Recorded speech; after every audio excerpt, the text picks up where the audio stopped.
혹시 창업을 생각해 본 적이 있나요? 저는 20대 중반에 창업이라는 걸 생각도 못했어요. 첫 번째로는 돈도 없었지만 주변에 힘들어하는 걸 너무 많이 봤고 그것 때문에 나도 잘못돼서 나가면 어떡하지 라는 걱정이 앞섰거든요. 저희 어머님께서 제가 고등학교 때 조그마한 상가를 얻어서 장사를 시작을 했는데 어머니도 처음 장사를 하는 거라 어설프긴 했지만 맛은 정말 일품이었습니다. 찾아오시는 손님들의 대부분이 단골이었으니까요. 지금 생각해보면 제가 입맛이 까다로운 이유는 어머님의 음식 덕분이었던 것 같아요. 아무튼 가게를 오픈하고 한 달은 지인분들 덕분에 장사가 꽤 되는 것처럼 보였어요. 하지만 안타깝게도 거의 전 재산을 털어서 오픈한 어머님의 가게는 2년도 채 유지하지 못하고 문을 닫게 되었습니다. 그때는 이 맛있는 가게를 왜 사람들이 찾지 않는 걸까 생각했지만 시간이 지나 PT샵과 필라테스를 운영하고 있는 지금은 그 가게가 망할 수밖에 없었던 이유가 있다는 걸 깨달았습니다. 그래서 PT샵을 처음 오픈하게 되었을 때 이 조건들을 생각하며 운영하게 되었고 짧은 시간에 호점을 늘릴 수 있었습니다. 지금 센터를 운영하고 계신 사장님이 계시다고 하면 이 조건을 센터에 적용해 보시는 걸 추천드립니다. 아마 많은 변화가 나타날 거라고 확실합니다. 가게 운영에서 가장 중요한 건 상품이 저는 아니라고 생각을 해요. 적어도 PT샵과 같은 헬스 업계에서는요.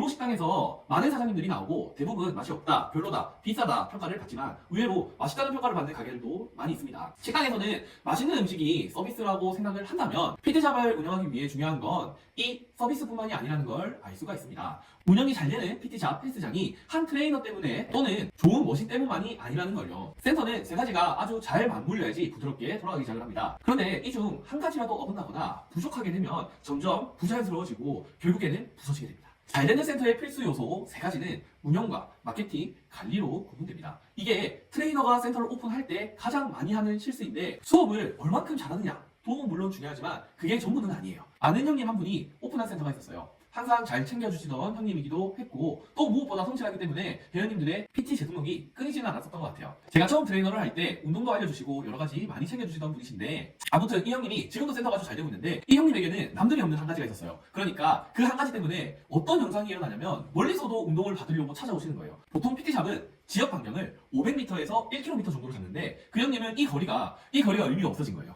헬스장은 지역시장이라고 하잖아요. 그런데 물론 그때는 좀 옛날이긴 했지만 근데 그 형님은 이 지역의 의미가 없어진 거예요. 그 한 가지 능력으로 내 센터의 특징을 확 좋아 보이게 포장을 할 수가 있었던 거예요. 그냥 우리 센터는 이렇습니다 이게 아니라 뭔가 포장을 잘 해놓으니까 평범한 트레이너도 인류 트레이너로 보이는 거예요. 이게 뭐냐면 바로 글쓰기였어요. 그 형님은 글을 정말 잘 적었었는데 제가 봤을 때 운동보다 글을 더 잘 적었던 것 같아요. 일반적으로 운동을 하는 분들은 머리가 굳었다, 무식하다 이런 얘기를 많이 듣는데 그 형님은 쎄 말고 펜을 들어야 되지 않았을까. 아무튼 그래서 글을 적는 게 왜 센터에 도움이 되냐 할 수 있겠지만 자 한번 보세요. 글을 잘 적음으로써 어떤 효과가 나타나냐면 인스타, 블로그, 전단지 모든 게 다 되는 거예요. 모든 게. 글을 너무 잘 적으니까 마케팅이 저절로 되는 거예요. 이게 뭘까요? 그냥 그 형님이 단순히 글을 잘 적어서 그랬던 걸까요? 이런 적 보신 적 있지 않으신가요? 어느 구석진 곳에 사람이 아무도 안 오는 곳인데 이상하게 사람들이 줄 서서 모이는 그런 곳 말이에요. 이런 곳들의 특징은 뭐냐면 정말 엄청나게 맛있거나 분위기가 좋거나 사장님이 정말 유명하거나 유명한 명소이거나 이 세 가지 조건 중 하나가 정말 특출나면 그것으로 사람이 모이게 돼요. 그 형님은 글 쓰는 걸로 다른 걸 압도해버린 거예요. 마케팅으로 다른 두 가지를 압도해버린 거예요. 글 쓰는 걸 잘하니까 마케팅 비용도 안 들고 서비스가 안 좋아도 새로 들어오는 신규가 많으니까 그냥 계속 적는 거예요. 글만. 제가 뭐 하냐고 전화를 하면은 글 적고 있대요. 하루 종일 글만 적는 거예요. 그런데 일반적인 우리는 그렇게 글을 적을 수가 없어요. 그런 극적인 사례 하나 가지고 죽어라 글만 파세요. 글만 잘 적으면 아무 걱정 없어요 라고 말할 수가 없어요. 그렇기 때문에 아까 이야기한 세 가지 운영과 마케팅과 관리는 꼭 갖춰져 있어야 돼요. PT샵에서 운영은 전반적인 서비스로 수업, 센터 위치, 인테리어, PT, 외적인 관리가 될 수 있겠죠. 마케팅은 플레이스, 블로그, SNS, 홍보, 세일즈, 내외부 홍보로 나뉘게 되겠고요. 관리는 전반적인 매출과 회계가 될 텐데 만약 마케팅에 너무 많은 비용을 지출하게 되거나 인건비 또는 이벤트 비용에 많은 지출이 생기게 된다면 당연히 운영비가 점점 줄어들게 될 수밖에 없을 거예요. 그래서 합리적인 방법을 찾아야 돼요. 자본이 빵빵해서 무한정 투입할 수 없으니 계획을 잘 세우고 준비하는 게 좋습니다. 운동업은 성수기와 비성수기가 확실하게 나뉘잖아요. 9월부터 12월까지는 다들 곡소리 내면서 버티자 하고 있잖아요. 그런데 비성수기 때에도 홍보는 해야 하기 때문에 어떤 홍보가 효율적인지 어떤 효과가 나타나는지 체크하고 관리를 해야 해요. 그래서 저는 회계가 아주 중요하다고 생각을 해요. 이게 사실 트레이너가 1인 창업을 하게 됐을 때 최악의 상황이 생기게 되는데 수업하느라 홍보도 못하고 홍보하니까 신규 문의는 줄어들고 신규가 없으니까 매출을 빵꾸 나고 매출이 빵꾸 나니까 수업은 더 하려고 하고 악순환이 반복이 되는데 그래서 1인 창업을 한다고 하면은 저는 조금 뜯어 말리고 싶어요. 사람이 할 수 있는 한계가 분명히 있다고 생각을 해요. 24시간 동안 12개에서 15개의 수업을 하고 나면 12시간에서 15시간 수업만 하는 거잖아요. 그러고 나면 12시간, 9시간 남는데 잠을 한 6시간 정도 잔다고 하면은 3시간에서 6시간밖에 없어요. 그럼 남은 시간으로 마케팅하고 관리하면 되잖아 라고 하는데 그게 한두 달은 가능하지 그걸 어떻게 꾸준히 해요? 그건 정말 힘든 거예요. 그리고 무엇보다도 3시간, 6시간은 부족해요. 현실적으로 생각을 하면은. 그래서 마케팅도 중요하다고 생각을 해요.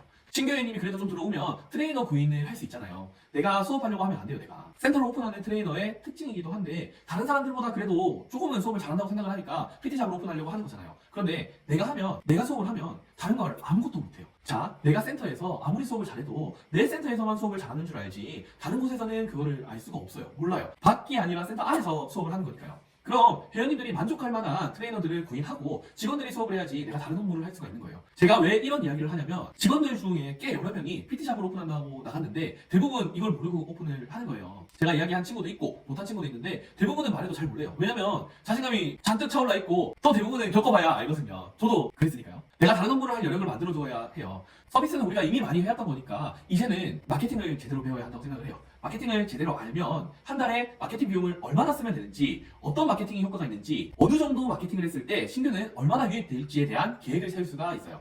센터를 운영하고 있는 분들은 모두 공감할 거라 생각을 하는데 트레이너 10년 차에서 오픈을 하는 순간 자영업 1일차가 되는 게 현실입니다. 회사나 센터에서는 신입에게 일을 알려주는 사수가 있지만 자영업은 친절히 알려주는 사수가 없습니다. 모든 걸 직접 경험하고 쌓아나가야 합니다. 시설이나 상권에 대해서는 다음에 이야기를 한번 드리도록 할게요. 이거는 바꾸기가 어려우니까요. 그래서 당장 바꿀 수 있는 여러 마케팅의 방법에 대해서 알려드리려고 해요. 알고 계시겠지만 저는 마케팅을 초등학생도 알기 쉽게 올리려고 노력하고 있습니다. 하지만 이 한편에 많은 내용을 담기에는 또 어렵고 주관적인 시각도 많이 담겨 있으니 혹시 저와 다른 생각을 가지고 있거나 제안하고 싶은 게 있다면 댓글을 남겨주세요. 제가 올리는 플레이스나 블로그, 세일즈 영상이 여러분들에게 도움이 되었으면 좋겠습니다. 오늘 영상이 도움이 되셨다면 구독하기를 눌러주세요. 그럼 다음엔 더 좋은 영상으로 돌아오도록 하겠습니다. 감사합니다.